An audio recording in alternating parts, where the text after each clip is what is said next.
Friends, ನಮಸ್ಕಾರ ರೀ. ಸಂಜೆ ಟೀ ಜೊತೆ ಏನಾದರೂ ಕುರು ತಿನ್ಬೇಕು ಅನ್ನಿಸ್ತಿದೆಯಾ? ಹಾಗಾದರೆ ಒಮ್ಮೆ ಈ ಗೋಧಿ ಹಿಟ್ಟಿನ ಸ್ನ್ಯಾಕ್ಸ್ ಟ್ರೈ ಮಾಡಿ. ತುಂಬ ಟೇಸ್ಟಿಯಾಗಿರುತ್ತೆ, ಹಾಗೆ ತುಂಬ ಗರಿಗರಿಯಾಗಿ ಇರುತ್ತೆ. ಮನೆಯಲ್ಲೇ ಇರುವ ಗೋಧಿ ಹಿಟ್ಟನ್ನು ಬಳಸ್ಕೊಂಡು ಆರೋಗ್ಯಕರವಾದ ಹಾಗೆ ಗರಿಗರಿಯಾದ ಈ ಸ್ನ್ಯಾಕ್ಸನ್ನು ಮಾಡ್ಕೊಳ್ಳೋದು ಹೇಗೆ ಅಂಥೇಳಿ ನೋಡ್ಕೊಂಡು ಬರೋಣ. ಮೊದಲಿಗೆ ಒಂದು ಬೌಲ್ ತೊಗೊಂಡು ಆ ಬೌಲ್ಗೆ 1 ಕಪ್ನಷ್ಟು ಗೋಧಿ ಹಿಟ್ಟನ್ನು ಹಾಕ್ಕೊಂಡು ಹಾಗೆ ಅರ್ಧ ಕಪ್ನಷ್ಟು ಸಣ್ಣ ರವೆ ಹಾಕ್ಕೊಂಡಿದ್ದೀನಿ. ಅದಕ್ಕೆ ರುಚಿಗೆ ತಕ್ಕಷ್ಟು ಉಪ್ಪು, 1 ಚಮಚ ಖಾರದ ಪುಡಿ, ಹಾಗೆ 1 ಜರ ಅರಿಶಿನ ಪುಡಿ, ಒಂದು ಸ್ವಲ್ಪ ಜೀರಿಗೆ ಹಾಕ್ಕೊಂಡಿದ್ದೀನಿ. ಅರ್ಧ ಚಮಚದಷ್ಟು ಜೀರಿಗೆ, ಒಂದು ಅರ್ಧ ಚಮಚದಷ್ಟು ಅಜ್ವೈನ್ ತೊಗೊಂಡಿದ್ದೀನಿ. ಅದನ್ನು ಚೆನ್ನಾಗಿ ಈ ಥರ ತಿಕ್ಕಿ ಹಾಕ್ಕೊಳ್ಳಿ, ಫ್ಲೇವರ್ ಚೆನ್ನಾಗಿ ಬರುತ್ತೆ. ಹಾಗೆ 1-2 ಟೇಬಲ್ ಸ್ಪೂನಷ್ಟು ಕುಕ್ಕಿಂಗ್ ಆಯಿಲನ್ನು ಸೇರಿಸ್ಕೊಂಡು ಇದನ್ನು ಒಮ್ಮೆ ನೀಟಾಗಿ ಡ್ರೈ ಮಿಕ್ಸ್ ಮಾಡ್ಕೊಳ್ಳೋಣ.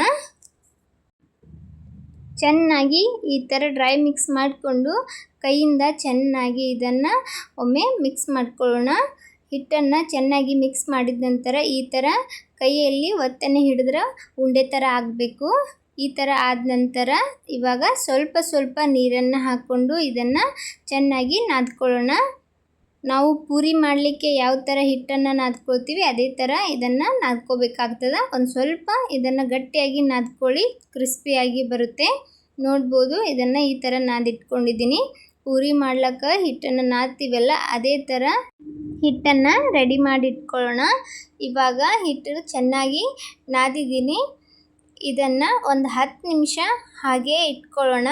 ನೋಡ್ಬೋದು, 10 ನಿಮಿಷ ಆದ ನಂತರ ಹಿಟ್ಟು ಎಷ್ಟು ಚೆನ್ನಾಗಿ ಸ್ಮೂತಾಗಿ ರೆಡಿ ಆಗ್ಯದ ಅಂತ ಹೇಳಿ. ಚೆನ್ನಾಗಿ ಹಿಟ್ಟು ನೆನೆದಿದೆ. ಇವಾಗ ಇನ್ನೊಂದು ಸ್ವಲ್ಪ ಹೊತ್ತು ಇದನ್ನು ನಾದ್ಕೊಂಡ್ಬಿಟ್ಟು ನಂತರ ಈ ಥರ ಉಳ್ಳೆಗಳಾಗಿ ಮಾಡಿಕೊಂಡು ಅದನ್ನು ಈ ಥರ ಕೈಯಿಂದ ತೆಳ್ಳಗೆ ಮಾಡಿಕೊಂಡು, ನಾನಿಲ್ಲಿ ಗೋಧಿ ಹಿಟ್ಟನ್ನು ಬಳಸ್ತಾ ಇದ್ದೀನಿ, ಎಣ್ಣೆ ಏನು ಹಚ್ಚುತ್ತಾ ಇಲ್ಲ. ಗೋಧಿ ಹಿಟ್ಟಿನಲ್ಲಿ ಆ ಉಂಡೆಯನ್ನು ಎದ್ದಿ ಚೆನ್ನಾಗಿ ಇದನ್ನು ತಿಡ್ಕೊಳ್ಬೇಕು.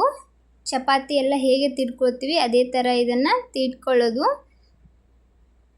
ನಡುವೆ ಅದು ಅಂಟದ ಹಾಗೆ ಅನಿಸಿದ್ರೆ ಮತ್ತೆ ಸ್ವಲ್ಪ ಗೋಧಿ ಹಿಟ್ಟನ್ನು ಹಾಕ್ಕೊಂಡು ತಿಡ್ಕೊಳ್ಳಿ. ಹಿಟ್ಟು ಗಟ್ಟಿ ನಾದಿರೋದ್ರಿಂದ ಅದು ಅಷ್ಟೊಂದು ಅಂಟಕ್ಕೂ ಹೋಗೋದಿಲ್ಲ, ಚೆನ್ನಾಗಿ ಬರುತ್ತೆ. ಇವಾಗ ನೋಡ್ಬೋದು, ಈ ಥರ ನಾನು ತಿಡ್ಕೊಂಡಿದ್ದೀನಿ. ಚಪಾತಿ ಹೇಗೆ ತಿಡ್ಕೊಳ್ತೀವಿ ಆ ಥರ ತಿಡ್ಕೊಳ್ಳಿ. ತುಂಬ ದಪ್ಪನೂ ಇರಬಾರ್ದು, ಹಾಗೆ ತುಂಬ ತೆಳುವಾಗಿನೂ ಮಾಡ್ಲಿಕ್ಕೆ ಹೋಗಬೇಡಿ. ತೀಡಿದ ನಂತರ ನಿಮ್ಗೆ ಯಾವ ಶೇಪಲ್ಲಿ ಬೇಕು ಆ ಶೇಪಲ್ಲಿ ಕಟ್ ಮಾಡ್ಕೊಳ್ಬೋದು. ನಾನಿಲ್ಲಿ ಈ ಥರ ಕಟ್ ಮಾಡ್ತಾ ಇದ್ದೀನಿ. ತಿನ್ನೋದಕ್ಕೆ ಸ್ನ್ಯಾಕ್ಸ್ ಥರ ಅನ್ನಿಸ್ಬೇಕಂಥೇಳಿ ಈ ಥರ ನಾನು ಉದ್ದುದ್ದಾಗಿ ಕಟ್ ಮಾಡ್ತಾ ಇದ್ದೀನಿ. ಮೊದಲಿಗೆ ದೊಡ್ಡ ಸೈಜಲ್ಲಿ ಉದ್ದುದ್ದಾಗಿ ಕಟ್ ಮಾಡಿಕೊಂಡು ನಂತರ ಈ ಥರ ಅದರಲ್ಲಿ 1-2 ಪಾರ್ಟನ್ನು ಮಾಡ್ಕೊಂಡಿದ್ದೀನಿ.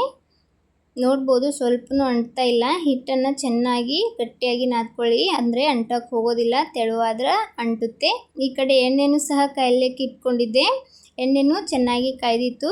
ಕಾಯ್ದಿರೋ ಎಣ್ಣೆಗೆ ನಾವು ಕಟ್ ಮಾಡಿ ಇಟ್ಟಿರೋದನ್ನು ಹಾಕ್ಕೊಳ್ಳೋಣ. ಎಣ್ಣೆ ಒಳಗೆ ಹಾಕ್ಕೊಳ್ಳುವಾಗ ಸ್ವಲ್ಪ ಹುಷಾರಾಗಿ ಹಾಕ್ಕೊಳ್ಳಿ, ಎಣ್ಣೆ ಬಿಸಿ ಇರುತ್ತೆ.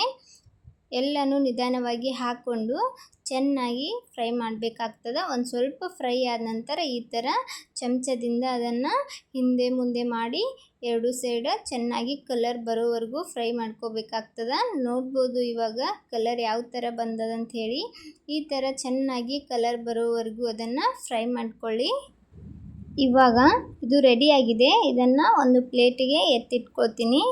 ಈ ಕಡೆ ಉಳಿದಿರುವ ಹಿಟ್ಟನ್ನು ತಗೊಂಡು ಅದನ್ನು ಸಹ ಚಪಾತಿ ಥರ ಲಟ್ಟಿಸ್ಕೊಂಡು ಶೇಪಲ್ಲಿ ಕಟ್ ಮಾಡಿಕೊಂಡು ಕಾಯ್ದಿರೋ ಎಣ್ಣೆಗೆ ಹಾಕ್ಕೊಳ್ಳೋಣ.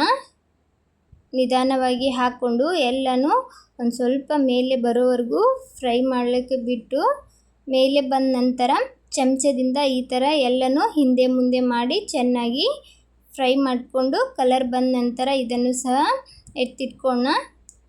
ಇವಾಗ ನಾನು ಅದನ್ನು ಸರ್ವ್ ಮಾಡ್ಕೊಂಡಿದ್ದೀನಿ. ನೋಡ್ಬೋದು ಎಷ್ಟು ಚೆನ್ನಾಗಿ ಕಾಣ್ತಿದೆ. ರುಚಿನೂ ಕೂಡ ಅಷ್ಟೇ ಚೆನ್ನಾಗಿರ್ತದೆ. ನೀವು ಸಹ ಒಮ್ಮೆ ಟ್ರೈ ಮಾಡಿ ನೋಡಿ ಎಷ್ಟು ಕ್ರಿಸ್ಪಿಯಾಗಿ ಬಂದದಂಥೇಳಿ. ಮಕ್ಕಳಿಗೂ ಸಹ ಸ್ನ್ಯಾಕ್ಸಲ್ಲಿ ಮಾಡಿಕೊಡ್ಬೋದು, ಆರೋಗ್ಯಕ್ಕೂ ಕೂಡ ಒಳ್ಳೆಯದು. ಮೈದಾದಿಂದೇನೂ ಮಾಡಲಿಲ್ಲ, ನಾವು ಗೋಧಿ ಹಿಟ್ಟಿನಿಂದ ಆರಾಮವಾಗಿ ಮಾಡ್ಕೊಂಡು ತಿನ್ಬೋದು. ಸಂಜೆ ಟೀ ಜೊತೆ ಏನಾದರೂ ಕುರುಮ್ ತಿನ್ಬೇಕನ್ನಿಸ್ದಾಗ ಈ ಥರ ಆರೋಗ್ಯಕರವಾದ ಹಾಗೆ ಟೇಸ್ಟಿಯಾದ ಸಿಂಪಲ್ ಆದ ಒಂದು ಸ್ನ್ಯಾಕ್ಸನ್ನು ಮಾಡ್ಕೊಳ್ಳಿ. ಈ ರೆಸಿಪಿ ನಿಮ್ಗೆ ಇಷ್ಟ ಆಗ್ಯದ ಅಂದ್ಕೊಂಡಿದ್ದೀನಿ. ರೆಸಿಪಿ ಇಷ್ಟ ಆದ್ರೆ ಲೈಕ್ ಮಾಡಿ, ಚಾನಲ್ನ ಸಬ್ಸ್ಕ್ರೈಬ್ ಮಾಡಿ. ಯಾರೆಲ್ಲ ವಿಡಿಯೋ ನೋಡ್ತಾ ಇದ್ದೀರಾ ಧನ್ಯವಾದಗಳು.